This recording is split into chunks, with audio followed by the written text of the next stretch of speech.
Hey there, Internet. Welcome to the Threeway podcast once again. This episode will be airing, I think, Friday. So this is the top 5 games and movies and whatnot of the year. YOLO!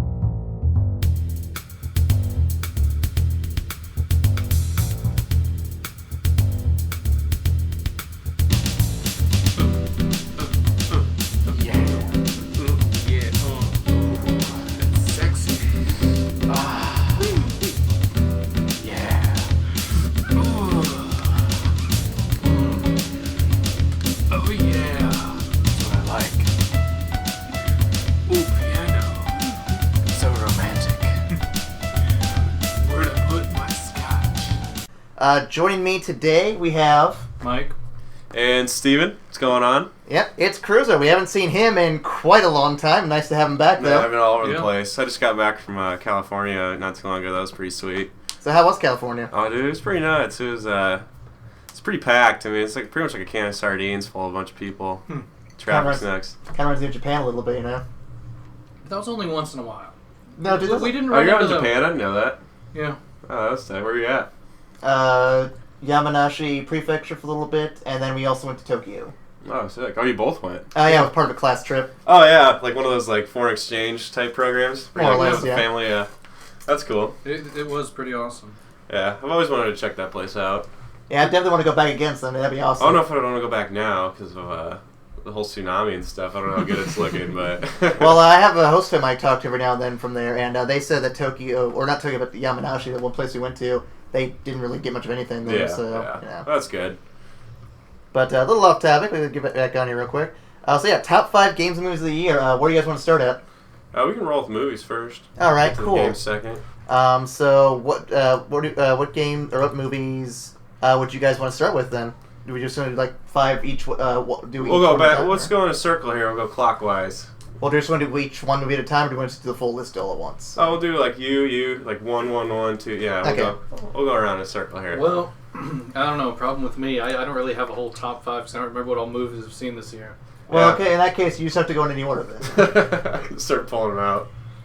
All right, I can just randomly think. Didn't Brave come out this year? Brave did come out this year. All right, good. There's one of them.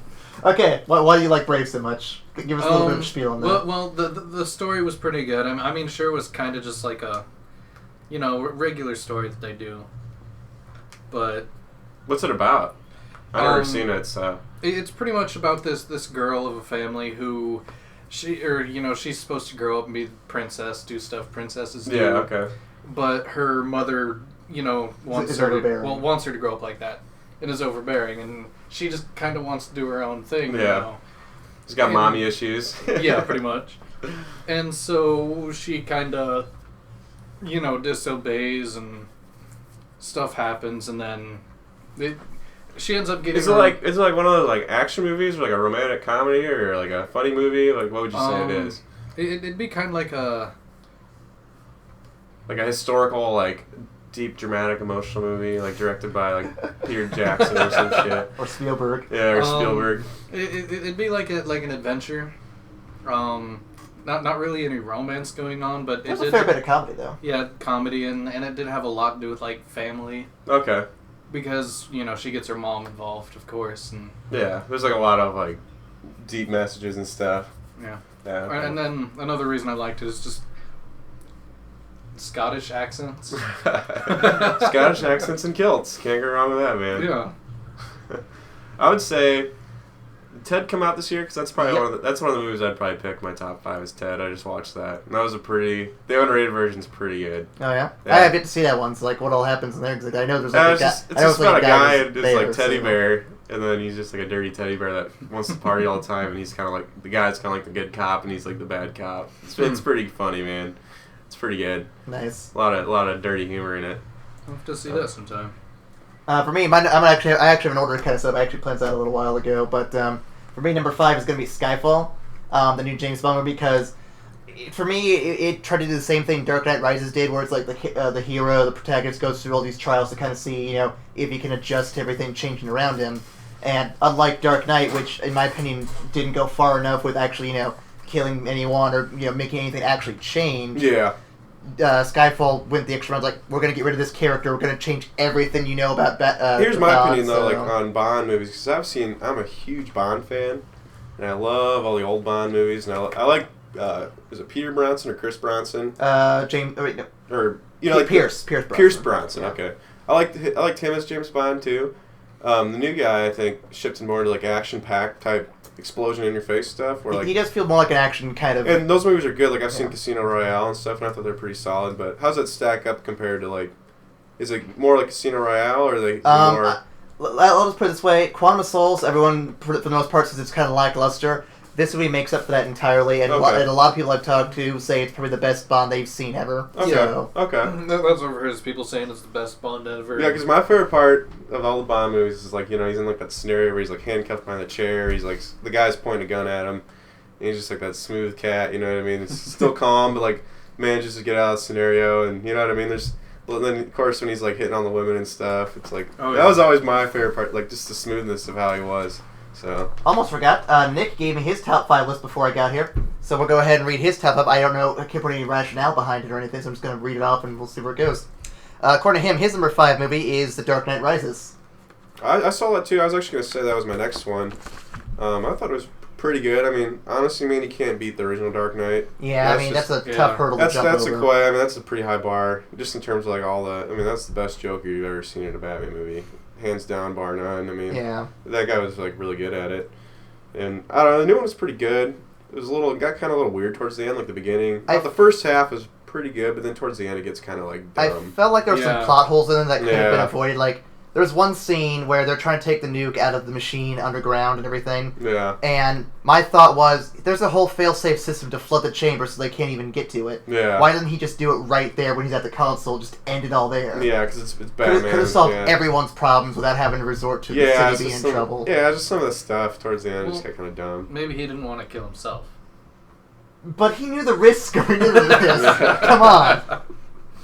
So what's your next one, man? Well, I mean, it's not really in any order. Well, yeah, but I mean, what's your next one on your list here? Well, I'm gonna agree with Skyfall, but I'm not gonna just add that and have it keep going. The Avengers. There we go. Yeah, I saw that too. That was pretty good. In there. Yeah, everyone's seen it. Everyone loves it, but I mean, it is a pretty good movie. Yeah, so. I mean, like. There's nothing really I can find wrong with it, other than if you're going to see it in 3D, don't sit way up in the front on one side. Yeah, that was really bad. Because then Hulk has one bigger arm than the other, and it looks it just looks weird. Like, I actually put a little impromptu review on Facebook, just kind of typing up something just because I wanted to respond to it, like, right after the movie came out and we saw it. And I made a whole big deal about how the CGI for Hulk was a little weird. And then we went to see it a second time, like, I have to retract that because we were sitting in the worst seat possible. Yeah. That's funny. Yeah. Have you guys seen The Hobbit yet? Well, I haven't, no. I'll see it tomorrow. I have, actually. I could toss that in my list. Yeah, you like The Hobbit? Yeah, it was good. I mean, story, action, comedy. Because I had a buddy who saw it, and he was, like, a big Lord of the Rings fan. And I honestly never really got into Lord of the Rings too much, but I've seen movies with people hanging out and stuff. And he said it just didn't, like, compared to those three, it was good, but, like, the first hour was just, like, so long and, like, dragged out and boring, but then, like, it kind of picks up and it gets better and better as you watch it. I wouldn't really say the first hour, but yeah, there is a bit where it's kind of slow because it's still introducing people, and there's a lot of characters from what I've seen. I have to say it does seem like the movie gets a lot of dialogue in the beginning, and then after that it kind of tapers off the dialogue and everything else starts happening. It's like one of those, like, RPGs you play where it just takes forever to get off the ground, but when you finally get off the ground, it's worth it, Yeah, pretty much. For me, my number 4 is going to be The Gray, that Liam Neeson movie from way back in the early part of the year. I agree that was a fantastic movie. Like, I didn't see it, but I know what you're talking about. It's one of those movies that I went into expecting it to be kind of fun, but it ends up being like a tense action ride where you're just Liam Neeson versus a bunch of wolves. You need to see it. And you actually do feel bad when people start getting picked off after a while, because it's like these guys, some of them deserved it, sure, but the other ones are like, wow, that guy really put his effort to help these guys out, and he's just going down. You kind of start feeling for the characters and stuff. Yeah, that's a good thing. What about the Wreck-It Ralph? That looks like a pretty good... Yeah, that one... That's actually my number 3 movie. That one's... That's like a pretty cool movie. That one is up there. It was good. Yeah, for a Disney movie, too. I mean, it's... You think, like, Disney, like... Well, it's not even Disney Pixar. It's just straight Disney, which is just impressive on its own. They even had like cameos like Bowser in it and stuff. I was pretty impressed with that. Like, I wonder how much money it costs to get that guy in there, you know? Plus, I was kind of shocked that Sarah Silverman, someone who's known for like the dirtiest humor out there, played a little kid, and that was like my favorite character all year. Although, I love that show back in the day, the Sarah Silverman show. Like I mentioned to Aaron a while back after we saw that, I heard on the radio, there was a talk show thing, and I guess they had Sarah Silverman with them. And, they were talking about the movie or something, and she said a couple lines from the movie. And then she started saying some really dirty shit in the like same black voice. And white. I remember that one. like that she has oral herpes and this other stuff, and I'm just like, Jesus. That's awesome. Oh, yeah, But I had to bump that one down, because I had that one initially up for first place with my other one, but I bumped it down because there's 2 other movies that came out that were just too good to not put up higher. Lincoln's one of them. Because, Spielberg, a lot of great talent went into that movie, and surprisingly enough for a historical movie, there's actually a little bit of humor in that kind of kept it going and kept it What about Abe Lincoln Vampire Hunter? Have you guys seen that? I saw that. I wanted to put that in the top 5, but I couldn't. It's just Abe Lincoln Vampire. It's actually based off a comic book, too, which I didn't know about, which is kind of interesting. It's a good movie, but it's not, good enough for top 5. This is the best ever. Like top 10, sure. It was definitely one of the more entertaining ones over the summer. I'll give it that much. I love the tree. Yeah, the tree. Oh, we've been skipping Nick's list here, haven't we? His 4 and his 3 were actually Wreck-It Ralph and Skyfall, ones we've already touched up on, which is good. Well, we all just think alike, don't we? Well, those were some of the best movies of the year, though. So, yeah, they were pretty good. Number 2, one I kind of disagree with, but I'm sure you're going to be like, whatever, man. Well, I wouldn't put it in my top 5. It's the new Spider-Man movie. The Amazing Spider-Man. I saw it. I mean, I thought the guy was too emo, just too weird emo. Well, in a way, I did like him more than the original guy. Like Peter Parker or the first 3. Yeah. See, I like that guy a lot better. Yeah. I do like that guy, and this guy, he did seem emo, but the way he actually portrayed Spider-Man, and the voice. To me, he was an inconsistent character, because in the beginning of the movie, he's a smug, arrogant guy who, sure is a little bit awkward, but that's, how Peter Parker's supposed to be. And then at the end of the movie, he's still a smug, arrogant guy, and the mask didn't change him at all. Whereas in most Spider-Man stories, the mask changes who he is to make him a better person who's, a little more responsible. And this one, it didn't feel like he changed at all. Oh, I just didn't really care about this personality compared to the first guy. The first guy actually seemed more down to earth and normal, just somebody you can kind of relate to in a way. They kind of dealt more into I thought the parts were a lot cooler, when he first got his powers in the first movie, where he's just sitting here and he shoots his web and shoots off in the distance, and he's like, whoa, and then he's shooting stuff, but this one was just kind of I don't know. I mean, I think it was just trying too just hard. The way, yeah, it's just it just wasn't cutting the mustard. I don't know. It just didn't seem that good to me. I just wasn't really getting into it. Plus, the one scene where Uncle Ben dies, I'm sorry, the last one did it way better. Yeah. Simply because they actually put some thought and emotion into it. This one's oh, hey, he's on the street. Oh, boom, he got shot. Okay, it's over. Yeah. No effort in that at all. Yeah. Plus, it wasn't bad, though. Willem Dafoe. He makes the other movies way better just because he's there. There's no Willem Dafoe, so I'm gonna murder you. They're not good enough. I also like Doc Ock in the old one too. Oh, Doc Ock he was my favorite Spider-Man. Frank Molina, I think, is the guy who played him. Yeah, he's awesome. Doc Ock was pretty good in that movie. Was that the second one or the first one? That was the second one. That was the second one. Yeah, the first one was Green Goblin. The third one hadn't sucked so bad. We might have gotten stuck with this pretty half-ass reboot. yeah. Third one was pretty horrible. I didn't see it, but I could just tell by the previews and everything it was going to be bad. Well, they didn't do Venom's story any justice. Sandman was just a bad villain in general, and Peter just got really retarded. Sandman's pretty cool, though. I always like Sandman, but yeah, the Venom. I mean, Venom's one of the biggest characters in the whole Spider-Man. Yeah, you got to really devote a whole movie to him. You can't just give him the last act. You could almost make a movie just about Venom. Yeah. So why would you just kind of have him in there on the side? But I don't know. That's just my 2 cents on that. Let's see, but for me, number 2 was... Oh, yeah, I did Lincoln, so I guess number 1 now. Nick's with the same one. Avengers. Gotta go with that one. Gotta go with it. I mean, there's just so much they did right there. It's just one of those movies, you've got all these, smaller movies that build up to it, and nothing else has ever done anything like that. Yeah. So, for the fact that was actually successful, made the most money out of any movie this year, and almost... I will say, though, that movie was phenomenal. But all the little movies leading up to it, I thought Thor was horrible. And I thought Green Lantern was even worse. Well, Green Lantern didn't lead up to this one, though. I know, but just all these superhero movies are kind of pooping out before this came out. It's just man, I was watching Thor with my buddies, and we were sitting there, just hanging out, and 30 minutes in, he's like, you just want to play a video game or something? I was like, yeah. And we just like turned it off. Like, you can't watch this anymore. It's like so corny, but I don't know. It's just kind of funny how like they marketed it so well like that. Like, yeah, I'll watch these crappy movies and then we'll just make one big movie and like make a ton of money off of it. They could have just made the one. You know what I mean? Like they kind of just strung you along. But that's smart, but you know. I will say this though, that 2015 when League comes out and the next Avengers comes out, it's going to be a pretty big year because I think that's also the next Star Wars comes out then too. You said they're making a Justice League? Yeah. Yeah, that'd be cool. I always watched that show back when I was growing up, like the cartoon. That was a great show. That was a good show. I always liked the alien. John was his name? Yeah. Yeah, he was cool. He's like the alien from the other Martian planet. Manhunter? Yeah, Martian Manhunter, yep. Yeah. Yeah, I really hope they bring him in this movie too, because I mean, he's the reason why he's the reason the League got together in the first place. I mean, come on. And I was gonna say, if you guys all had to pick the worst movie you've ever seen this year, number one worst movie. I know the worst movie that I have seen this year, but it's not that came out this year. Okay, well we'll go with that. What movie did you see? I already mentioned. Remember when we did our worst movies ever? It's Teeth. What's it about? Oh, you don't want to know. Pretty much this girl. Oh, yeah. Says the man eater down south. Yeah. Oh yeah. My God, that movie was so shit. I'd say the worst movie I saw this year is The Human Centipede 2. That movie is horrible. And honestly, guys, that would be one of my top 5s I saw this year is The Human Centipede. Granted, it's very disgusting, but it's actually a story. The way they set it up, it could actually happen in real life. Like, there could be a psychopath living out in the woods in Germany that used to split Siamese twins that likes to just, like, toy with people for, like, human experiments. Like, the way he set it up, it's almost, like, scary believable how he did it. Like, they actually, when they made the movie, the people that were directing went into a doctor's office and said, hey, here's the premise for a movie. Is this humanly possible to happen and have people survive off it? And the doctor said, theoretically, yes, it is. And then they, it's based off like real scientific study, and which is interesting, but at the same time, it's so disgusting. But then you watch The Human Centipede 2, and it's just like, man, they totally just were trying to cash in on this. It's like 12 people now instead of 3. Oh my God! What the fuck? It's like this fat dude in like whitey tighties, sweating and like grunting and stuff, and it's just like.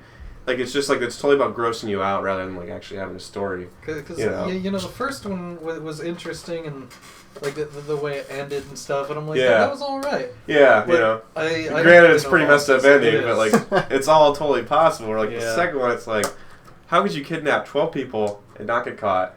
And then how could you somehow sedate all 12 people and then make like a human train? You know what I mean? Like in like a broken down warehouse in like a public town, like. It's just not going to happen, you know what I mean? The thing is, you're going to have to feed enough for 12 people. Mm-hmm. It was just like so baloney. It's like, this is horrible. I was just hanging out with my friend, and like we were watching it for about 15 minutes. We're like, this is stupid. You know what I mean? Like, this is so dumb. Yeah. But my 2 cents on The Human Centipede today. So. I don't know. For me, I've got like 2 movies I think for like worst movie of the year.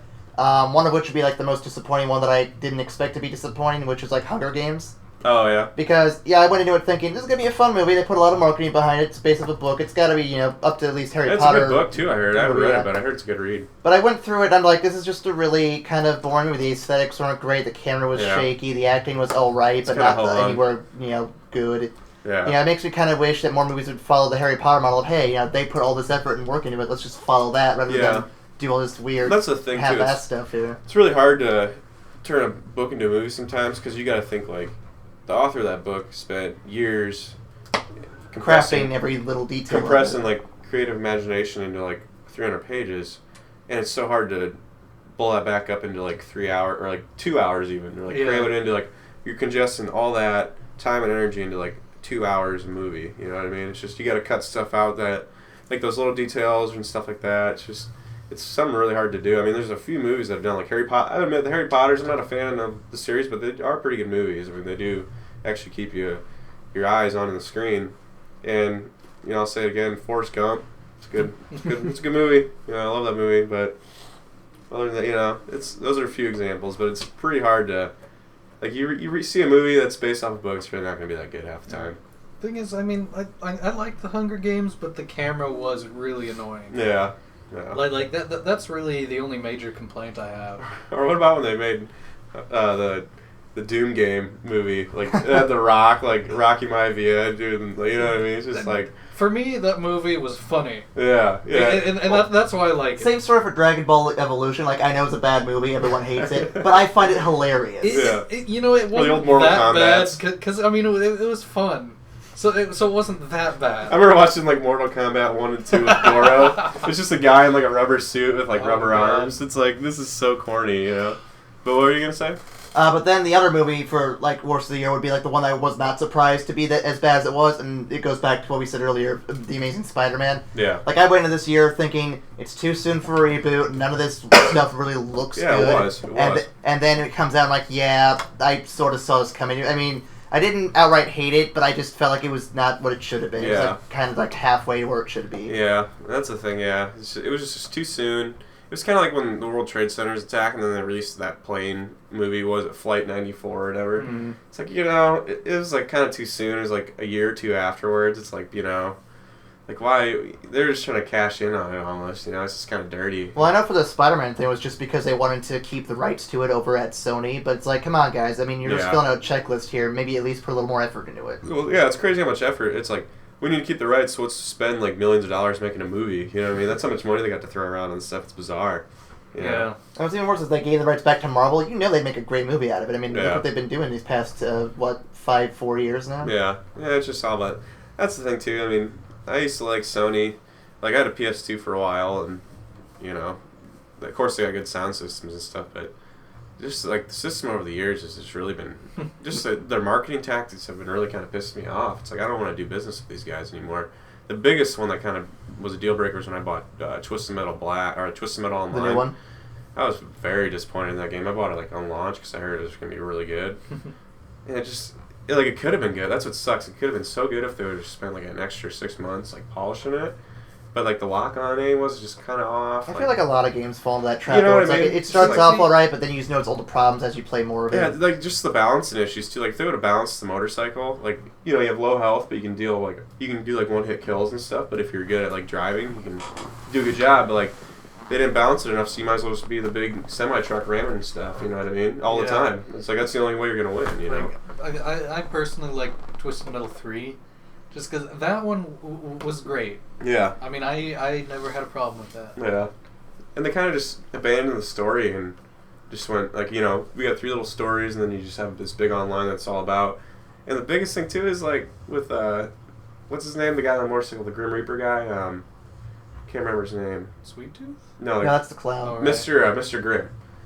It's like, on this game, he's like a black Jamaican guy, but in the old games, he was like the Grim Reaper. You know what I mean? Like, I think this is on this new one to be like a prequel of sorts to the actual series. I don't know for sure. Well, I remember in the old series, his story was, he was like a military soldier, and he fell into like a pit, like a trap with his buddy, and his buddy was like dying, so he had to kill him and eat him like a cannibal, you know, like, and then he kind of became Mr. Grimm and like death and like struck a deal with like the devil or something to become who he was. Like, this one, it was like he had like just daddy issues. His dad was like Evel Knievel. It was just kind of like lame, you know what I mean? Like they like totally changed the story. Super lame. Yeah, it was almost like Knight Rider like came in and said, "Hey, we're gonna sue you because it looks too much like Knight Rider." You know, it's all about suing people now and rights. Yeah, and it was funny. Well, get your top 5 game list, man, because we're about to start that here since we're on the game subject now. Oh yeah. So, Steve, what are some of your top 5 games coming out this year?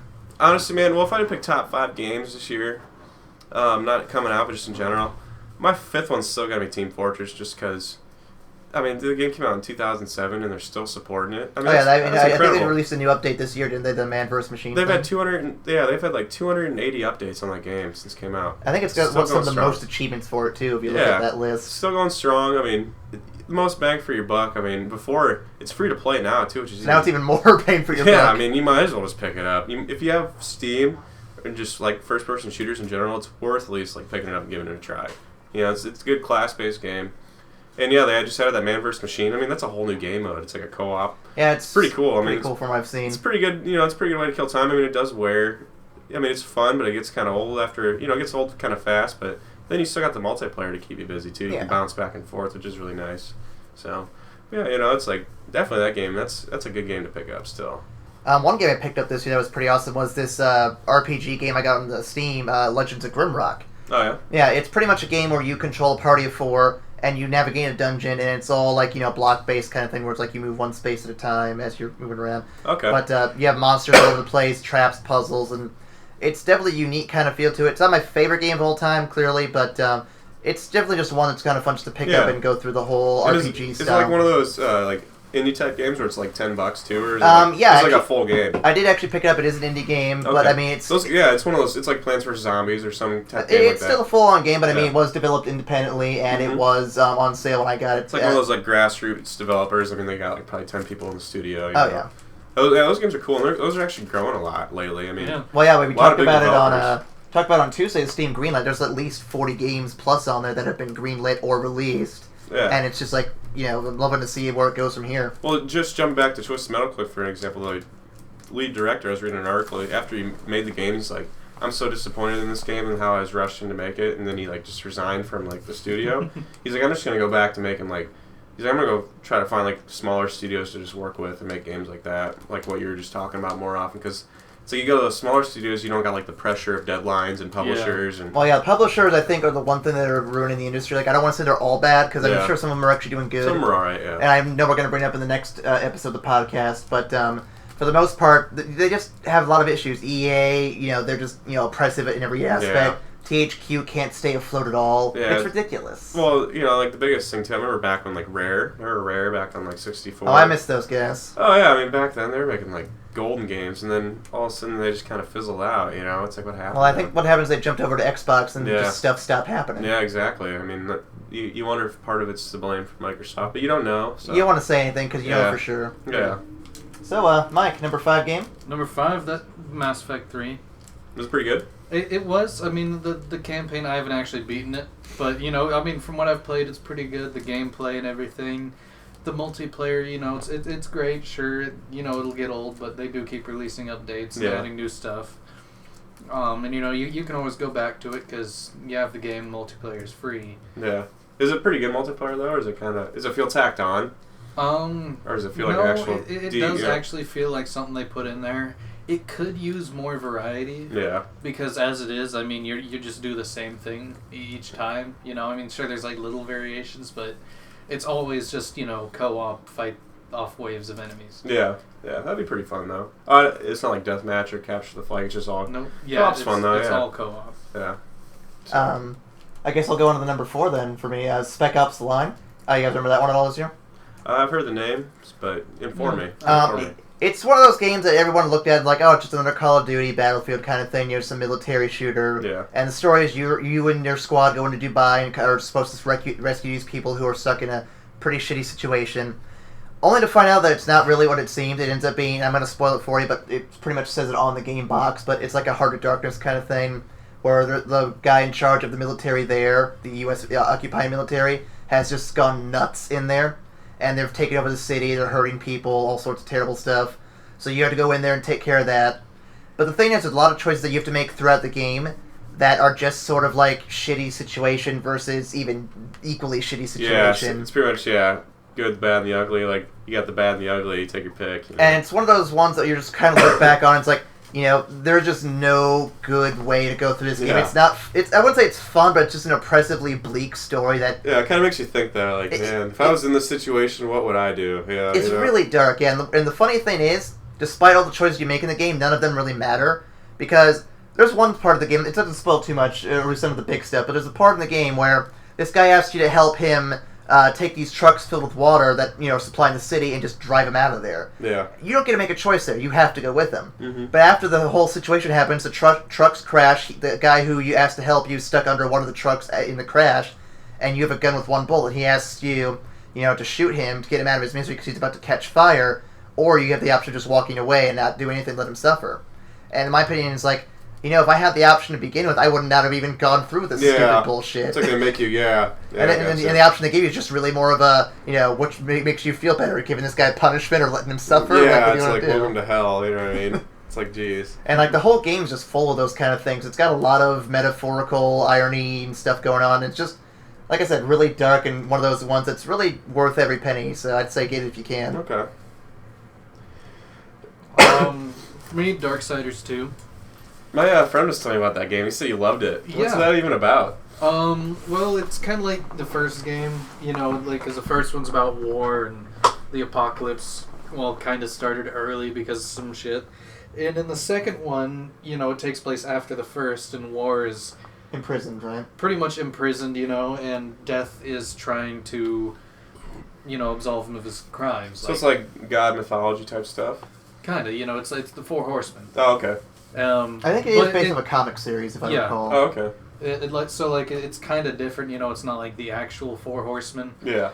But it does have a different take on it, and the second one, it is more of like an RPG, because, you can get quests, you have your whole items and stuff, your skill tree. Is it like a shooting game, or like a God of War type game? Or, like, how would you describe the gameplay?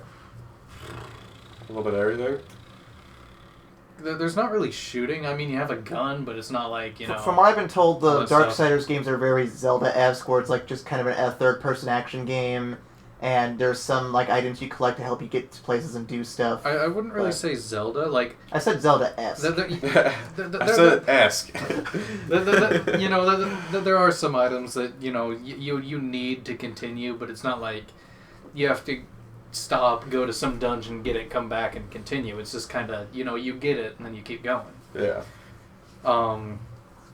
And yeah, I'd say the gameplay is kind of like say Devil May Cry with all the different moves he has. Okay. But it's not as frantic or. So it's kind of just like bursts of action, then it's more like there's like puzzles or whatever too. And there's some it's a good blend of stuff. Yeah, it's a pretty good blend. It's a good game. That's cool. It's kind of like the first Prince of Persia, if you ever played that. Yeah. You got some combat, and then you got some like puzzles you got to solve. But I would say my next game is because I play a lot of PC. But have you guys ever heard of Tribes? Yeah. I have not heard of that one actually. I think it's like the newest one at 2 or 3. They like did a remake, but basically what it is it's a shooting game. And then you pick different classes, and the biggest mode in that game is Capture the Flag. And these maps they make, they're like very hilly and very, it's like pretty big. Oh yeah. And you get these. If you're a scout, let's say, you get these skis, and what you do is you'll start running like a first-person shooter. You like not sprinting, but you just move. And then when you hit a hill, you start sliding, and then it's all about like you start hitting jumps. And you gotta angle the landing just like a real skier. But then if you keep angling, you keep going faster and faster. So what you can do theoretically is, if you're a scout and you're in like a 32-man server playing Capture the Flag, there could be people gunning and stuff, but you could be going so fast that they can't even hit you. Yeah, they can't even hit you. You sweep in, get the flag, run out, and then hit the momentum again. And like, there's people that are. Then you could be like the heavy gunner guy that's like the base defender. He's like, I mean, you can't take him out. Like if you get caught one-on-one with this guy, you're dead. But you're slow. You can't do stuff like that. But there's a lot of mix of like classes, and then there's like snipers and different type of blends of different classes. So it's a really interesting game. It's pretty. There's no auto aim and stuff. So I mean, it's like playing Quake. You got to know how to actually aim and stuff. Yeah. I mean, they don't give you any sticky aim or any gimmies. It's like you got to know how to like play with like mouse and keyboard to be good at it. And it's got a pretty steep learning curve, but it's fun when you actually like for me, I'm not that good at it because I just jumped on PC not too long ago, but it is fun when you actually get that moment where like you're a scout and you hit the flag and then you get back and like don't even get touched. You know what I mean? Like no one, you're just like grease lightning in and out. It's like a pretty big rush right there. I know it is a rush, dude. It's like just speed demon. You know what I mean? I think it was Tribe's Vengeance was probably the one before that or something. Yeah, yep. And that is one I had. And yeah, I like that because. Well, like, every character, had the ability to just, like, ski, because that's what they call it, just down a hill. Yep. And then as you go up the next one, you use your jetpacks, and, you go up, you keep all your momentum. Yeah. But, you want to time it right, so then you hit the top and then get all that momentum going down. Yeah. That's like a game in itself almost, too. But, like, then all the while you got people shooting at you and stuff flying everywhere, rockets are trying to hit you. It's nuts, man. You also have to watch where you are because you can actually, like, if you're skiing, you go fast enough, you hit the top of the map, you can die. Yeah. Because it's like the box around the outside. Yeah, like the space box, yeah. But one of my favorite things in there was having the grappling hook as well. Yeah. So you can be skiing, going this incredible speed, and then you're like, I need to turn. So you grapple a hill near you, and you just swing and keep going. Yep, and then you just swing and you hit another hill and stuff. It's fun, dude. Yeah. It's pretty crazy. That was my favorite thing to do in that game, is just go incredible speeds past everything. Oh, yeah. That game, it's pretty fun. I mean, there's a lot. It's one of those games, too, like if you're willing to pick up the game and get the learning curve down, it's pretty deep. like strategic game. Like Yeah. you can play one class, you can play the other. I mean, you can kind of pick how you want to play, and then your style of playing. You know, you want to be a defender, you can just sit there with a big gun, you can. You know, if you want to be the little guy running around at 100 miles an hour, you can. Which I think's pretty cool. So. Very cool. I like the choices they give you. Yeah. So I guess number 3 then, huh? Yeah. You want to go first, or me to go first? What do you want to do? Either way. I guess I'll go first then, because you're not very jumping on it. My number 3 choice is another bleak story, choice-based game, but I played it recently. I finished it all in one weekend because I just could not put it down. It is the Telltale's Walking Dead, the game. Oh yeah. Yeah, it won Game of the Year at the VGAs and a bunch of other different That's based off the show, correct? No, it's actually more based off the comics. Oh, okay. There's a comic. Okay. Yeah, the comics came first, then the TV show, then this came out. Okay. And the art style also reflects kind of heavily on the comics, too. But the reason I picked this one is because, again, it's got a really good story to it. The characters, you kind of get sucked into them because they're all really well done, well acted, well... Like the voicing, there's not really like those cheesy moments or over excessive, like, why'd they like swear so much in that sense? You know what I mean? It's like... They feel really human almost, is the way I'm putting it. Yeah. And the choices you make in that game, unlike Spec Ops, feel like they actually matter. Like, there's this one section that still kind of it works for me, where in Chapter 2, the person who's in charge of, giving out the rations says, I'm tired of doing this, you do it for me. You have, like, 4 scraps of food to distribute amongst 10 people. Yeah. So you've got to figure out which 4 people you want to give that food to. Yeah. And it's like a reality TV show. Who's going to get sent to the chamber? Well, and, like, some of them I knew I wasn't going to give it to the old guy, because, like, fuck that guy, he's been a jerk to me this entire game. Yeah. But then you have to really think about who deserves the food. So I'm like, well, I'm going to give the food to the kids, obviously, because that's going to make everyone happy on that end. Yeah. And then I thought to myself, okay, well, let me give it to the medic. Oh, she doesn't want any food because she's busy actually working on someone. Yeah. So I thought, okay, well, these 2 guys are good with shots. Let's make sure they stay good shots. Yeah. Give them their food. So you gotta, like, manage your team and your squad, and you don't want people getting cut out, because, like, the 2 gunmen will... You lose a gunman, that means you're only down to 1 defender. You kind of want to balance. That's pretty cool. And then you got the morality of saving the children and stuff. Yeah, and I mean, that's pretty cool, man. And that's just Chapter 2. It's 5 chapters in total, and the ending, it really just kind of hits home. It's really good, really dark, and... How long's the game on average? Like, how long would it take you to beat? Like I said, I finished it in about a weekend, but each chapter... Like hours, though, like an hourly base. Each chapter is probably like an hour, 2 hours tops. Okay. It depends on how quick you go through everything. Yeah, okay. But, despite all the darkness this game has in its story, it actually has a few moments of just general uplifting hopefulness and whatnot. And that actually kind of works in its favor, because it's like, for all this bleak shit going on, you have a feeling that, things might turn out good in the end. Yeah. Yeah, so... That's cool. That's definitely worth checking out. I know that's on sale on GameFly right now for like $12, so if you can get... That's cheap. Yeah, if you can get a shot at it, I definitely recommend it. Okay. I'll go on with 2. Great game, good, fun with friends. Well, I played a lot of the first one. I didn't really have time to check out the second one, but I played a little bit of changes and stuff. For the most part, it's the same. I'd say it's better. I mean, I liked the guns more in the first one, but the second one, the story and gameplay are a lot better. And the different skills they added and stuff, and the new classes are always good. Like mixing it up. I wish they would have just like kept the 4 classes and then added 4 more. So then you got even more. That would have been nice. You know what I mean? Like, it's still, like, if you wanted to... Or it would be even cooler, too, if you had an old save file. You could just bring your old character over. Oh, that would be kind of nice. Do, like, a story plus. Yeah, that would be cool, but at the same time, the 4 people from the first game are essential to the plot. There's, like, cameo up here. I mean, it's not too much cameo either. Maybe an option, though, would have been, like, maybe if once you've beaten the game, you can replay it with those old characters. That would have been nice. Yeah, that would have been pretty cool. Yeah.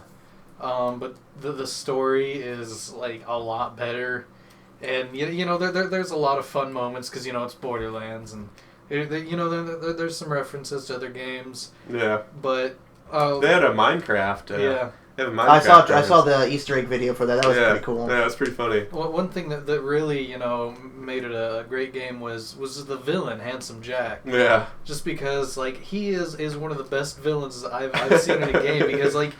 He's such an asshole that you really hate this guy and you want to kill him.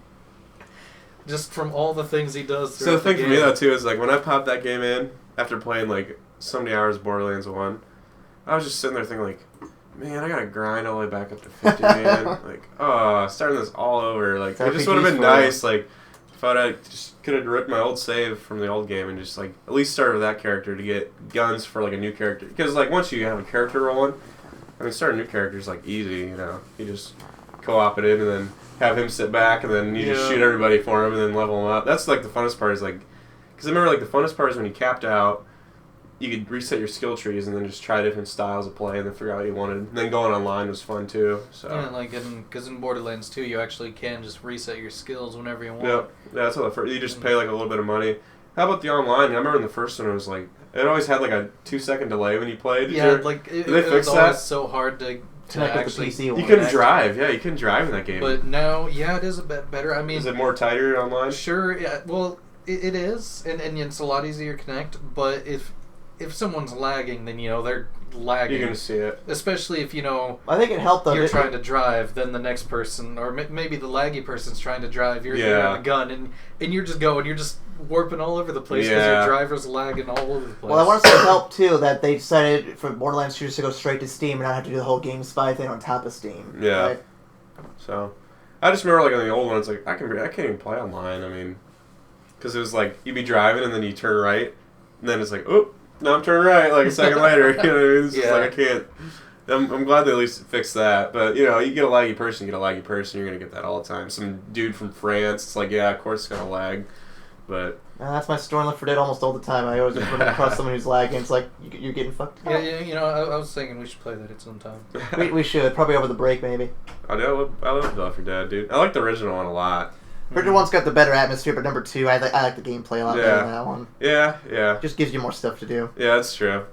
I always like just popping, like sniping a dude on the first one, then seeing their head blow up like a watermelon. Yeah. Like, I love sniping in that game. It's fun in both of them because you just get the sniper rifle, your teammates are running ahead, and you're just like, I'll kill everything. Yeah. Bang, And run in. Yeah. All your teammates are like, there's nothing to kill, and you're like, yeah. No. I will say the second one, the funnest thing to do on that is when you get like a group of at least 2 or 3 people in a team online and you take down a tank with axes, like that is, or chainsaws. That is like the funnest thing ever. Like just running up behind him and then just like everyone's just like, and he's dead, because it just wipes him out. Or the one map with like the lots of witches. Yep. Or just any time you have a chainsaw and there's a witch and you just run up and you just mow the witch down. And it's like, yeah.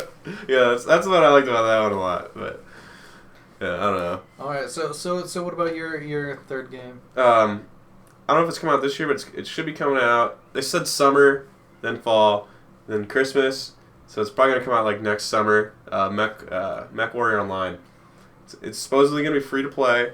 It's going to be basically like a huge reboot of the old Mech Warriors, and they're going to have like a whole, like you go online, right when you go online, you pick your country you want to be affiliated with, like there's 3 of them, and then you always, like each country's always trying to get control of territories, but it's like if so many people are going to be playing, it's always going to kind of be like a equilibrium going on, like one country will dominate a little bit here, but then it'll push, but the whole thing about that I like is, little pre-made mechs, like there's like little light scout ones that can hover and fly around really fast and cloak, and then you got the medium-sized ones that have like a little bit bigger guns, or like, for example, there's like the Belial that just has like the 2 Gauss cannons, so he's very much a sniper, but at the same time he can hover, so you can be behind a cliff and like Pop-Tart snipe, he's like a good, but his health, I mean, you run up on him, you're screwed, he's not going to do much, but then you can also customize your own, like, ones and balancing powers and like different things, like, you could theoretically have like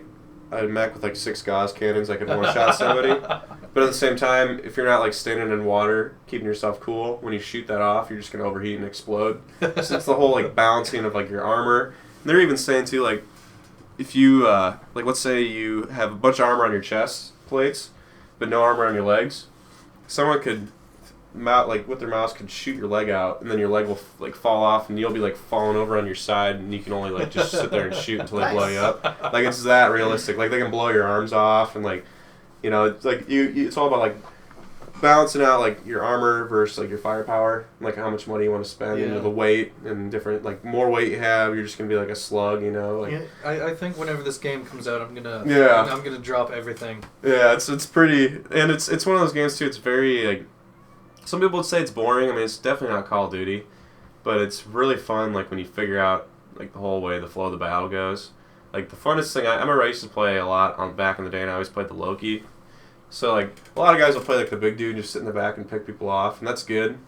But then I was always that one guy that would cloak in behind the enemy lines, steal all their power-ups, and then, like, when I was level 3 on everything, I'd just blast them and, like, knock them over and then just keep blasting them. And then the other dudes would start sniping them, and then I'd just cloak out and run away. Like, that was fun. You know, like, when you get that team synergy going. Oh, yeah. But, you know, at the same time, like, if you just run out in the open, like, you can't just do that. Like, you gotta be hiding behind buildings, like, factoring in all this stuff. Like, it's pretty slow paced, but it's fun and like rewarding if you're into that. So it does sound pretty awesome. Yeah, it's pretty cool. It is a pretty cool game. Nice. So, but before we continue, I was gonna say, what about Nick's games? He only has his top one. So. Oh, okay. Yeah, I asked him what his number one would be. What is? His number one is Borderlands 2, I believe, is what he told us. Yeah, it's pretty good. Yeah. The thing I like about that game too is they're really good about expansion packs. Like, they don't just drop a map pack and a weapon skin.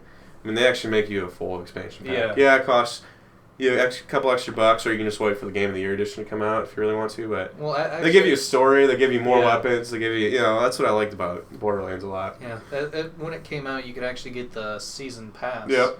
Yeah. Which was, I think, like $10 cheaper than getting all the DLC when it came out. Yeah. And I mean, you're just guaranteed to get it right when it comes out. Yep. My buddy has that, so. Yeah, that's a good deal too. You know, it's actually like that's the thing about expansion packs I don't like. Like when they first came out, they were cool because it was actually like that.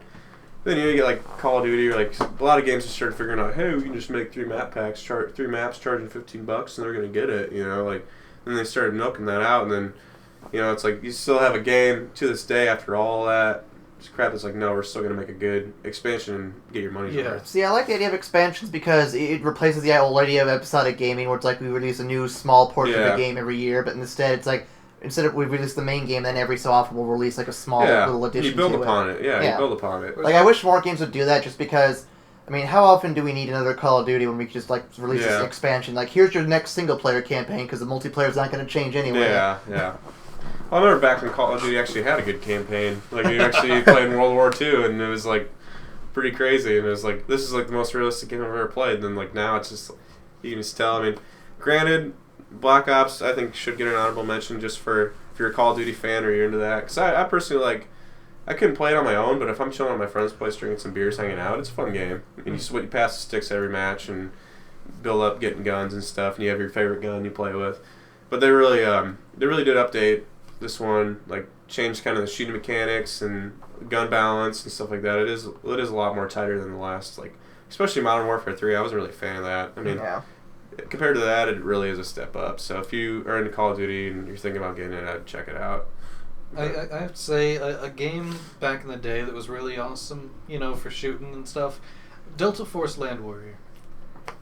Ancient game now. Even when like I was Black playing Hawk Down. it was ancient. Black Hawk Down. I mean, it looked crappy and everything. And if you were like 150 meters away from someone, then you could actually see a black dot through a wall where they were. Oh yeah. And I mean, and you could use like the 50 caliber sniper rifle and actually shoot them through the wall. Yeah. Oh yeah. That's like a game I was gonna bring up. My number. What are we at? 2 or 3? We're starting 2 now, I think.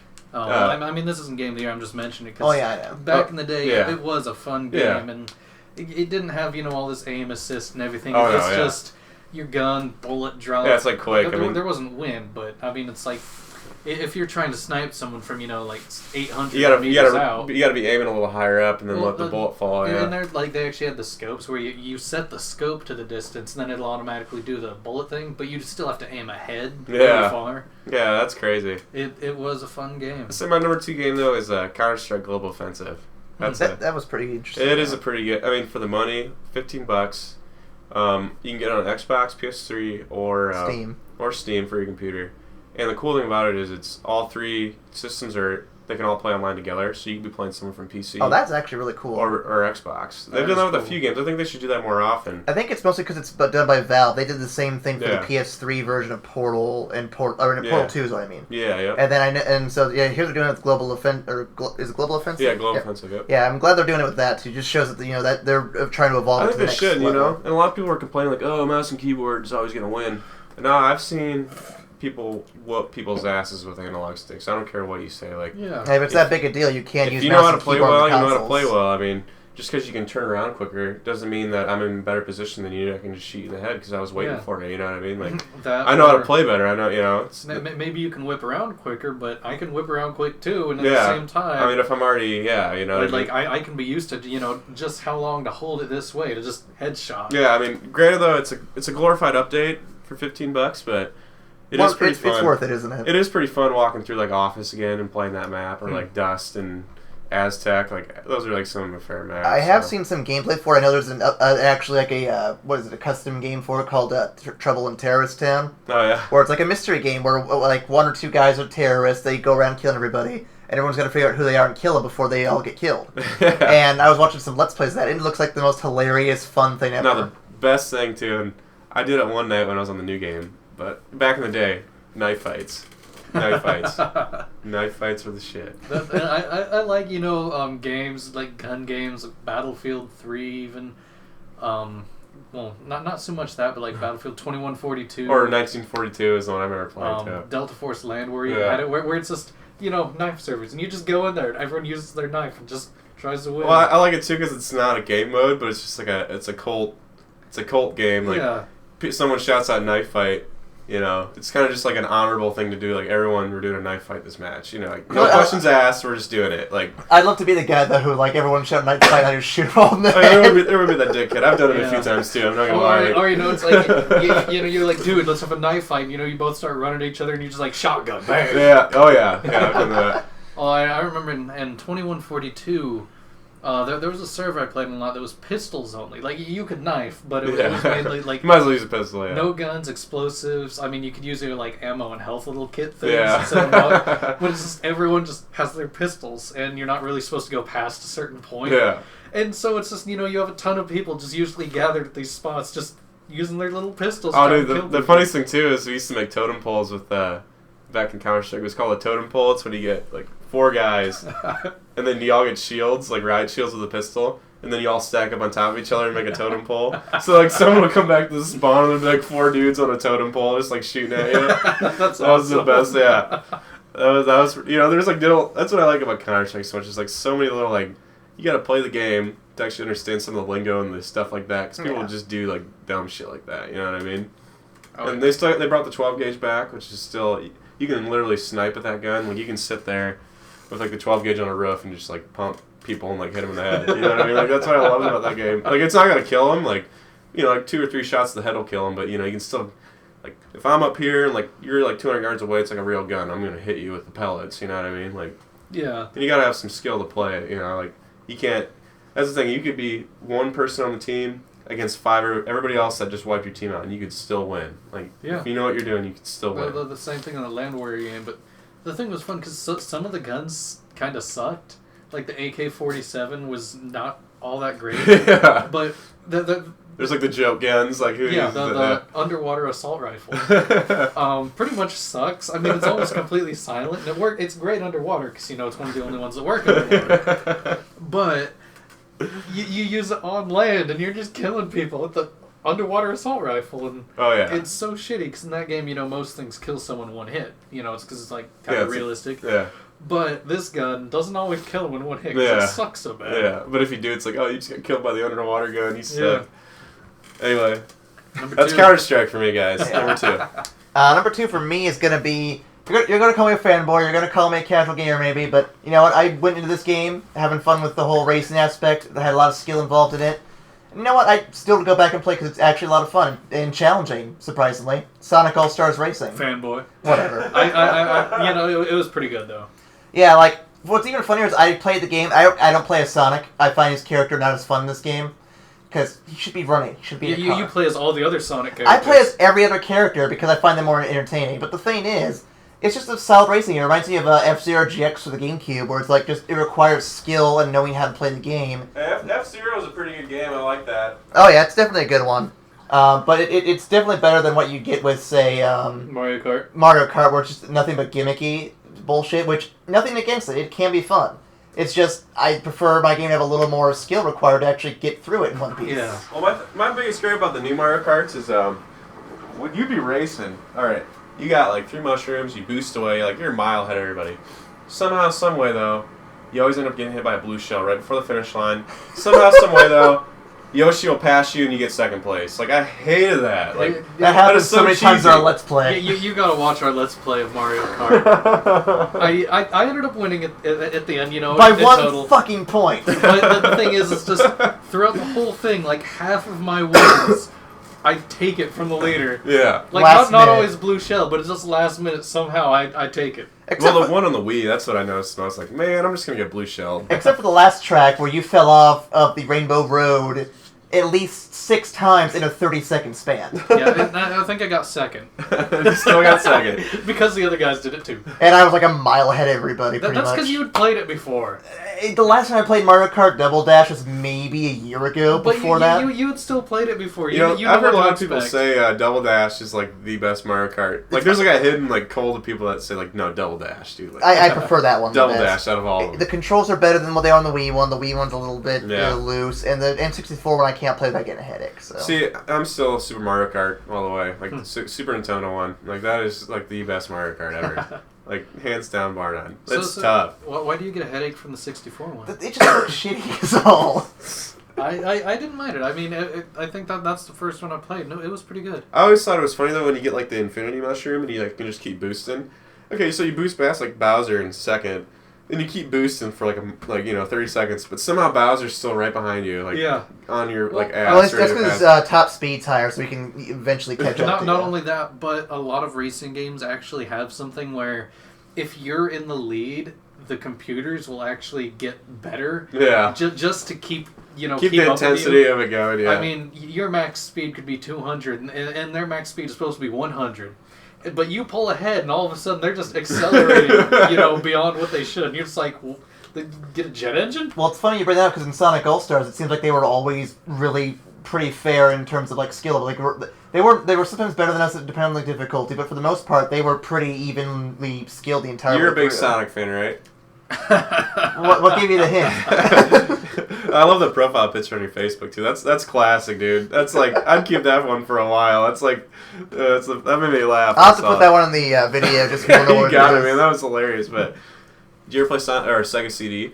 I played the Sonic CD game. If that's what you're talking about. The racing game where they run, like Sonic Racing or Sonic Racers. Yeah, like it's like they're not in cars, but it's a racing game, but they're all like running. I think Robotnik's, it's like a racing game though. I think Robotnik's the only one who's not in a car. And that's because he's got a little flying piece of shit. But whatever. Yeah. That game was pretty fun. I remember playing that on Sonic or Sega CD. I think it was on Saturn. I don't remember, but they had some weird stuff back in the day. But so you're number 2, man. Well, I'll end up bridging the gap between 2 and 1 because it was kind of a tie for me. And I don't. Well, Dark Souls is one of them. I don't think it originally came out this year, but the PC version did, and that's what I played. That's fair, yeah. But that's the one you played too, so yeah, that does count. And for me, it ended up being a tie between Dark Souls and Zombie U. Okay.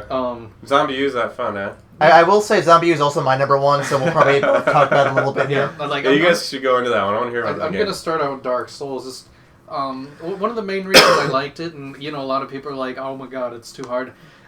It's fair But difficulty. it well, not always. But you say it's a little more fair than what they're giving. And the thing is, it's kind of fair. There are some parts which are bullshit. Yeah. Like the first time you go into it, because you have no idea what's going to happen. It's like playing Ninja Gaiden. It's like ugh. There's one Ninja boss. Gaiden. You go through a door. You don't really know there's a boss there. You kind of expect there might be, but you can't see it. You don't know what the boss is going to be like. But you go in there, and pretty much right away, if you're not prepared, you die. Yeah. Just because he's this big guy. It's a little room. Yeah. There's 2 little dogs with him, and he just smashes you, and you die. Well, yeah, it's one of those things okay, it's a big dude room. Oh, it's just like any other video game. You got to hit his soft spot in his eye. No, you dead. But the first time you don't even have time for that. Yeah. As soon as you get through the door, he's moving, and you're just like, well, shit.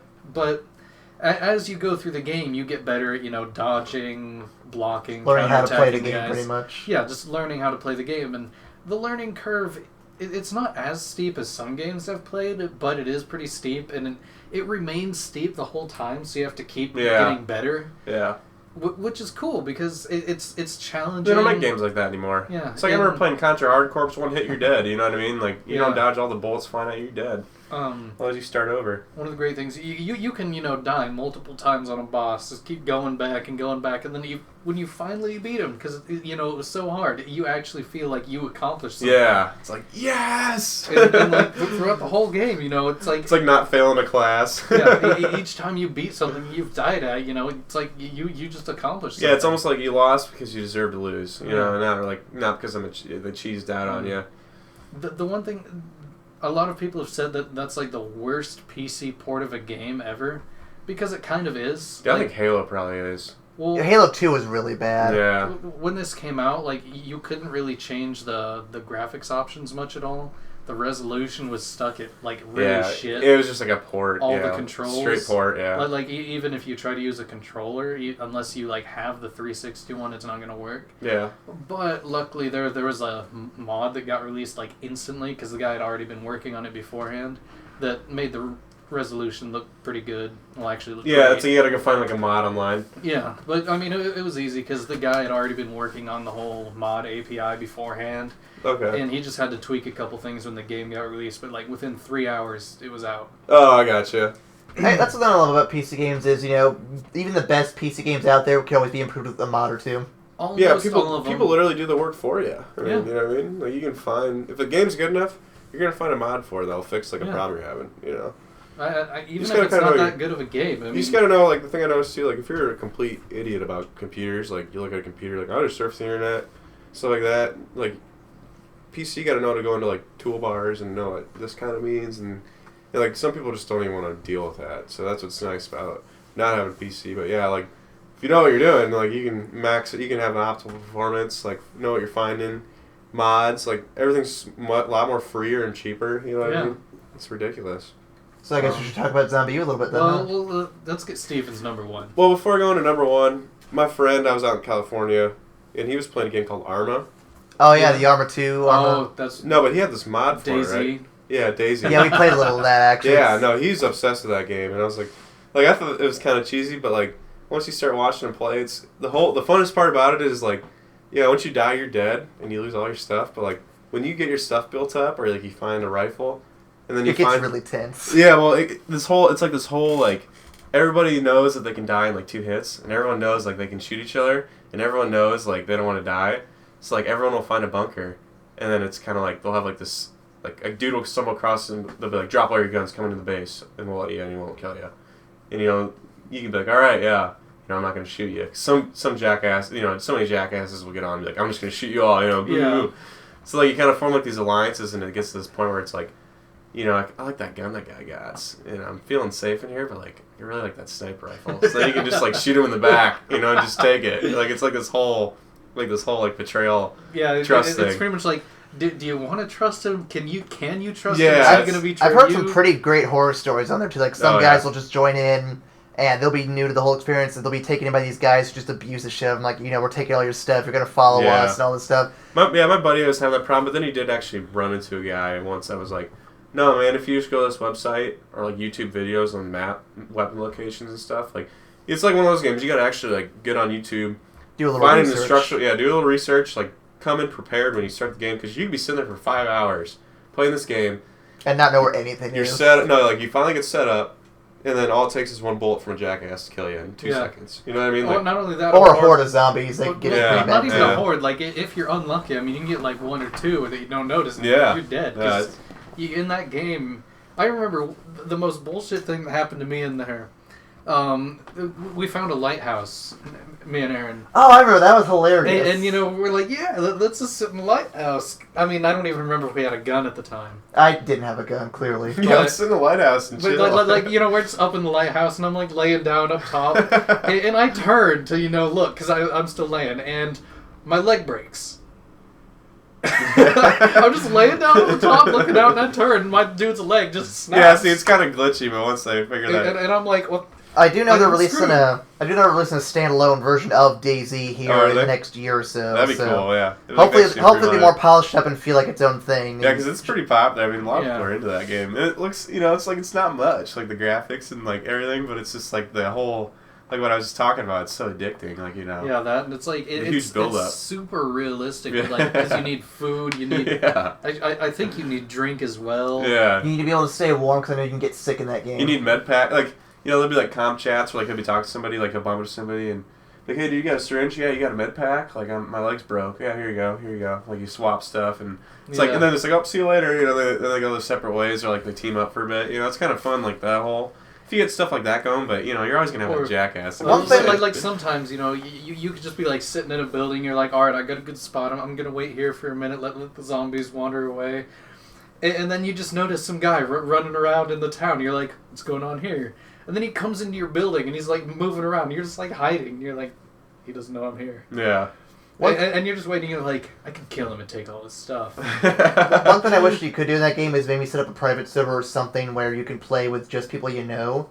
Because, I mean, I know what they're trying to do with the main thing where, you know, it's everybody. I'm sure they will themselves. when they make a real game. Yeah, but the reason I want to do that is just because that way, you know, you can actually get on the voice chat with people and be like, hey, you know, talk to a specific friend you want without everyone be like, oh, shut the fuck up, stop talking using the microphone and all that shit. Yeah, or like they're shouting like the N-word at you. It's like a little kid just being annoying. That's funny. Playing Justin Bieber music or something. You get on, you go through a town, and it's like, no, get out of here. And you're just like, whoa. Yeah, What is going on? Yeah. Yeah, you're right. Like, you're sitting there and you can just like, I can pick this guy off if I want to do. Yeah. And like, all he has is like a knife or whatever. It's like, I'll let him go. And it's like, you know what? He's just running through. But what really sucks is when they're like, you know what? This is a good building. And then they just like stop and they're just sitting in a part of your building. You're like, I'm in here too. If he sees me, like, I'm just going to shoot him. What's going to happen? Yeah. Or, you know, like they'll attract zombies to where you are and you're like, shit, what do I do? And then, you know, you can just like kill him and then leave. And be like, I hate you. Bye. Yeah. Yeah, it's like, later. Yeah. But no, my number one game right now, I was telling you guys before I stopped over, Far Cry 3. Far Cry 3. Yeah, I was wondering if that was going to be it or not. You guys gotta check that game out. Like, I played the second one and I wasn't too much of a fan. And I played the third one and it's been, in my free time, you know, I'll hop home and just play for 3 hours. It's one of those games you just want to keep coming back to. Because it's a sandbox game and you're on an island in the South Pacific. The story is you're going after your friends are all on vacation down there, and then you skydive off a plane, and then you end up becoming prisoners of these pirates. And you and your older brother break free, but he gets shot, and then you kind of the whole story's about finding all your other friends, like pieced out by these pirates. Then, you know, there's like the main pirate, then there's like, you know, the main crony, then there's like the main guy. Then you kind of the whole story's like unraveling and stuff. But the funnest part about that game is how, like, it's a sandbox. You're in this big jungle. There's like wild animals you got to worry about. Like, you could be walking through the bushes and there's a cheetah, and like and you don't, like, you got to take it out or sneak past it. I've actually been told that some people try to infiltrate in some bases, and sometimes when they're just sitting there getting ready to do everything, a tiger comes in and does it for them. And it's like, yeah, no, yeah. I was just gonna say that. Like, there's bases you take over, and the coolest thing is like, okay, you sneak up to the base. You're like about 200 meters away. You get up on a hill. You pull out your binoculars and you start like scouting the base out. If you see people walking, your binoculars will tag the people, and then you can like, so like if they go behind a wall or into a building, you can see their silhouette and like what type of enemy they are. Like, are they like a regular gunman, or are they like a charging enemy with a knife, or are they like a big heavy gunner or a sniper? Like, it'll have an icon over their head too. So like, it's all about like reconning and then like planning your attack. And yeah, like sometimes I'll be doing that, and then I'll hear like a tiger like growling, and I'll look behind me and he's just like stretching. I was like, oh, this one's gonna be easy. Just throw a rock into the base, and the tiger goes running in and like takes them all out. And like, fun thing too is once you pick up the bow and arrow, so you could be, okay, you're sneaking in and you see like a guy, and you throw a rock and he comes wandering back. So you're just sitting behind this wall with the bow and arrow, and then he walks behind the corner, like right when he walks, he looks at you, boom, like, like sneak attack, you know, or you can do takedowns too, where you sneak up behind a guy and like, you click the right stick in and it'll prompt for a takedown, and you run up and knife him. But as you progress, you can unlock more skills that enhance that takedown. Like one I just got, you sneak up, there's two guys, you know, there's like two guys here, and you're like, fuck, you know, I gotta take them both down. You run up on one, and then if you hit the right trigger, you can pull out his knife out of his pocket and then throw it at that dude and kill him. So it's like really, you got two like really quick, and then it's like these scenarios, it's all about planning out like, all right, there's two guys here below me, and you can get a takedown where you can like stand up, and then when you jump off the cliff, you knife one in the back, and then you turn over and knife that one quick. Like different, like Or you can even be like in the water and you see one above you and you can like get up, knife them, and then pull them into the water. Like that stuff's fun. You know. I think I might have to get this game. And the whole paranoia, like if someone hears you, they'll be like, "What the hell was that?" And like they'll kind of start wandering over then too. So then if they see the body too, they'll be like, "Hey guys, there's a dead body." And then like everyone in the area will be alert. But then like if you wait, yeah. If reminds me of Arkham City a little bit. Like you kill a guy, every henchman the area beyond them, and it's like, fuck, how do I get out of this room? Yeah, it's like the whole like playing like, okay, I gotta take this guy out and then just escape for a second, chill out, and then you can like it's cool because they give you it's like take it like in 3 scenarios. You can either be the guy, any mission you want to do. You can be the guy that just runs in with the car, runs 5 people over, hops out, and starts like John Gotti and everybody with a shotgun. Or you can be the guy that sits back in the hill like with a silent sniper and just like picks people off.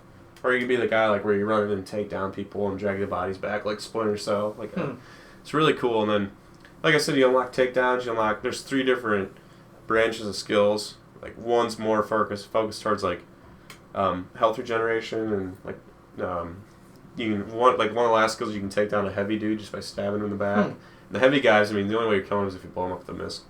So. And there's there's like different branches of it's pretty addicting. Like the funnest thing too is like if you're just bored, you can just go through the jungle and like hunt for animals. Like like you need the pelts to upgrade your like ammo, weapons. Like you need because you start out with just being able to hold 1 gun, but you need pelts to hold 2, then 3, then 4 each time. And then like your wallet size, and then your ammo clip size, your grenade. I mean, there's a lot of stuff you can upgrade. You can get syringes. You can craft, like, you cut leaves off trees and you can craft them into, like, different syringes, like medic syringes, or one syringe was you inject it and then you can see everyone through walls. So, like, if you're up on a base and you're sneaking through it, or you're, like, in, like, a really tight, like, submarine or a ship, you can see, like, all the people through the walls, not, because you can't scout, you know, you know where they're at, though, so you can kind of be like, all right, he's walking this way, facing that direction. So, then you always got the option to throw, like, a rock, too, so you want to distract people and sneak by them, you can throw... Like, you know, they're looking at you this way, and you're like in a doorway, you can throw a rock, and then it'll make them look that way, and then you can sneak past them, you know what I mean? Like, in different directions. It's, like, really, it's pretty cool, like, the whole strategy behind it. You can tackle anything you want, you know? Yeah, I think I might actually have to get It's pretty, no, the funnest thing is taking over bases, though. Like, it's addicting, man. Like, you see a base, and, you know, you feel like a dude, like, you feel like a fucking dude in the jungle, like, with a bow and arrow, like, you're, like, sneaking in, scouting them, and taking them all out, you know? Like, the whole immersion of it's awesome. So. Yeah, I've heard nothing but good things about it, so I might have to check it out. Yeah, it's worth it. And the story's pretty lengthy too. Does it have like a co-op or? It does. There's a co-op. It does have a co-op, and it does have a multiplayer online. I haven't had a chance to check out any of those yet because I've been so stuck on the story. I mean, that's how good the story is. You know, it's actually awesome. Acting's pretty good. The villains are pretty good. I mean, at first, like the main guy you play as is a big pussy, but then as the story progresses, you can tell he starts getting sucked into the jungle life more. Like, because he's saving these people that are normal from America. But then at the same time, there's like this jungle tribe telling him like you are the warrior, and then like over the course, it kind of starts becoming like I'm saving my friends, but then he starts realizing like I think the jungle's where I belong. You know what I mean? Right. Stuff like I'm only about halfway through the story, so I haven't got that all unraveled yet. But it's like he becomes less of a pussy, because at first you're like, God, this guy's so annoying. And then, like as it goes on, he actually starts becoming a badass. So nice. And like when you get more skills, she actually shows it on your arm in a tattoo, which is cool too. So like more skills, you have more tattoos on your arm, like a sleeve. It's kind of cool how they like do like cool details and stuff like that. So kind of reminds me of the Dead Space thing where you have your health on your back and all that. It's like just kind of cool how they're incorporating all the different GUI elements onto your character. Like you can actually visually see like the progress on your character and stuff. So. Yeah. It's kind of neat. Kind of like in Fable, like you get more evil. You can tell that you're. You got like red auras around your head, and like you got wrinkles and cracks. Similar to that too, didn't they? Yeah, but like in Fable, it's more noticeable. Because I think if you're like full evil, you actually like the ground around you is like kind of slightly on fire. Or like Knights of the Old Republic too. That was a good game. But yeah, that was my number one, man. I mean, just because it's so fresh, and that's like my game I've been playing constantly right now. So I guess it's our turn to talk about Zombie U and how great that is. Zombie U, yeah. Pretty much, you are in a zombie holocaust. I mean, that's kind of or zombie apocalypse, kind of what the whole zombie part is. It's also for the Wii U, what the U part of the title is. Yeah. Nothing about the guy or whoever you play as is special, because it kind of like in Dark Souls, when you die, your character kind of stays there. I mean, in Zombie U, he becomes a zombie, but he still has all the stuff you had, so you can go catch up to where you were, kill the former you, and then get all your stuff back. So, like, what is it like? Like, how would you compare it? I was like, what would you say what type of game is it? Like first-person shooter, survival horror. Oh, okay. Yeah. Is it like it's not using like the Mii's or like the cart? Is it cartoony or is it like pretty realistic? It's fairly realistic in terms of what it offers. Yeah. I'd say, I mean, it looks good. It's like for zombie, I guess I would kind of.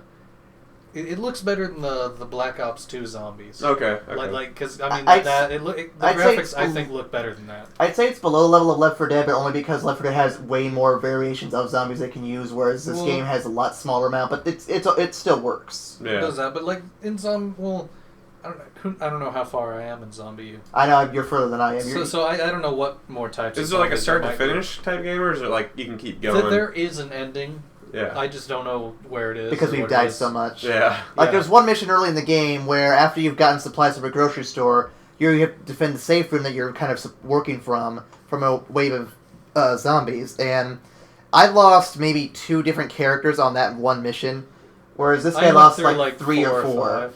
Like, what do you mean, like, you lose characters, like, you die? Well, yeah, it's just because, like, you play as a random guy. Let's say you start off as, like, Jason Johnson. Oh, they assign you a random name, too? Yeah, they give you random names, random character models. That's cool, yeah. Yeah, like, random name, character model. See, that'd be fun, yeah. So let's say you start off as Jason Johnson, and then you go off somewhere and get killed. You can see what their jobs are. Like, I played as one dude, he was some Asian guy, looked Asian, dirty, game programmer, and I'm like, see, that'd be pretty awesome. cool. And their age. Yeah, that'd be pretty cool. Let's say our hypothetical guy Jason gets killed. Then all of a sudden the cutscene will show up where it's like, okay, you're back at the safe room again, but here's someone different. It's like Susan B. Susan, and you have to play as her now. You have to go find Jason's zombified body. Chris Bigglesworth from like London, you know what I mean? Yeah. Like just random. Yeah, That's funny. Well, the game is set in London, actually. Oh, is it? That's a wild guess.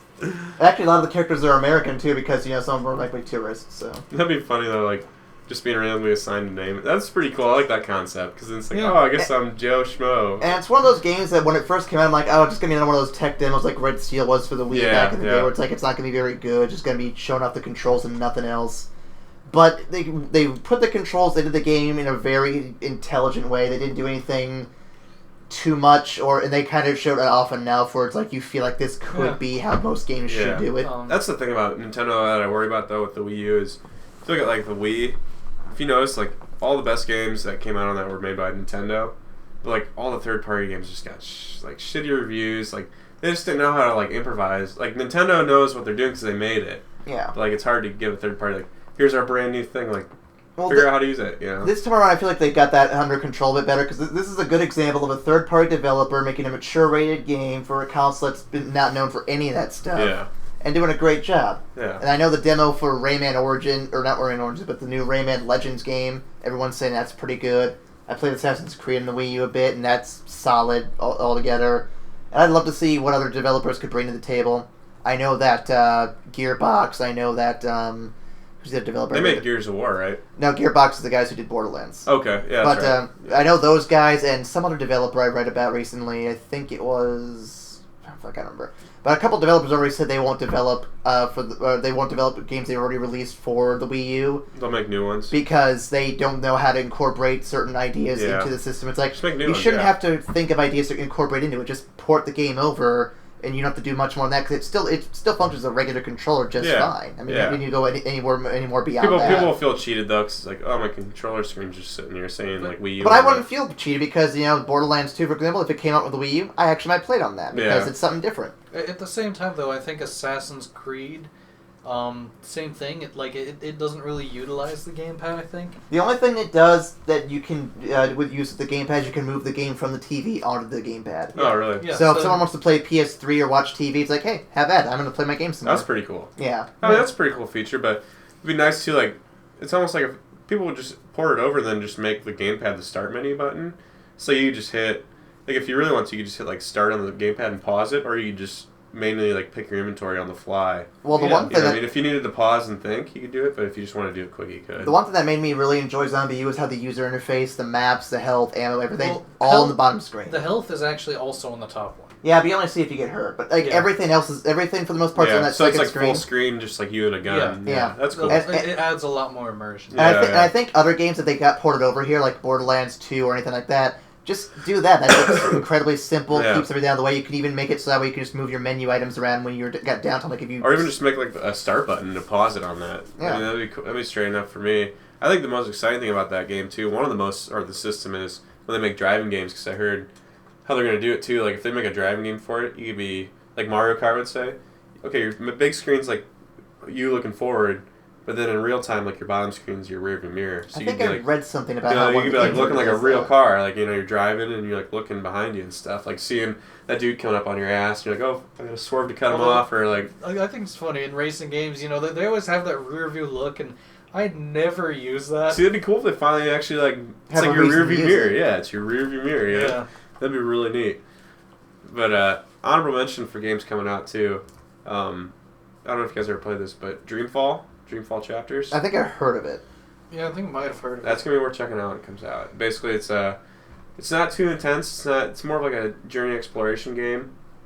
Kind of like back in the day, it used to be like a point and click, like Myst. You guys remember Myst? A little bit, yeah. I've heard of it. Yeah, I mean it's really no action, but it's kind of like exploration and like. Is it puzzle as well? Yeah, big puzzles. Like Monkey Island. Yeah, kind of like Monkey Island. Like you need this hose to make this, to do this, to get this part, to do that, to make this, to get to the level. You know what I mean? Like it's kind of like that type. But the story's really well. The universe it's made in it's pretty well. It's got a pretty big cult following. A lot of people. I remember playing. I believe it was Dreamfall, The Last Journey. That was the last game I played of it. And I mean, there's just people that are like creaming in their pants waiting for this game to come out. It's like one of those like small cultures of people like, oh yeah, Dreamfall, like it's the best game ever. It's like a really different type of genre game that's worth checking out. I know that feeling with an old game, Dungeon Keeper. Yeah. The first one, not the second. Yeah, everyone's kind of got that game close to their heart. That's like, it's got that cult following that, it's like Beyond Good and Evil. Like, where's the sequel to that? Like everyone wants to play it. But I actually just bought that when it was on sale in the good old games, like $10. Yeah, it's a classic. It's worth checking out too. Might be outdated now, but like back in the day, that blew people's minds, man. I remember playing that game and watching it. I remember not too long ago, I actually went back and, got Dungeon Keeper to work, played it again just because it's a great game. Yeah. Even now, I mean, it looks shitty now. Yeah. But it's fun. It's still addicting, because it's like playing Age of style. Empires 2. I mean, come on. That game was badass. Or like Age of Empires 3. Like, it's still not, like, the graphics are just like sprites, but it's like still like awesome, Yeah. But what are we sitting at, man? This actually went on a little longer than I expected, about an hour and 20 minutes or so. Damn. Yeah, Might have to cut out a little bit, but that'll be our top 5 end of the year kind of wrap up there. So thanks for tuning in to the 5th episode of our week of podcasts. This is Friday. 12 Days of Christmas. Yeah. So thanks for tuning in for the whole week, pretty much. Tune in tomorrow, Saturday, for the last episode of this week, which will just be our usual stuff. Hope you enjoyed our top 5 lists. Once again, this is Aaron. Mike. And Steven. And thanks for listening. See you tomorrow. Yeah, catch you later.